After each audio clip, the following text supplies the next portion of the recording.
tempat kita berdiri sekarang ini adalah pintu pertama masuk, dan kita akan menuju ke atas dan keliling-keliling di antara titik satu dan titik lain.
Wabarakatuh.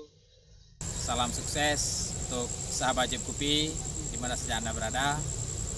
Hari ini adalah hari di mana kita akan berkunjung ke salah satu kebun jeruk yang ada di Kabupaten Bandar Meriah, dan tempat kita berdiri sekarang ini adalah pintu pertama masuk, dan kita akan menuju ke atas dan keliling-keliling di antara titik satu dan titik lainnya.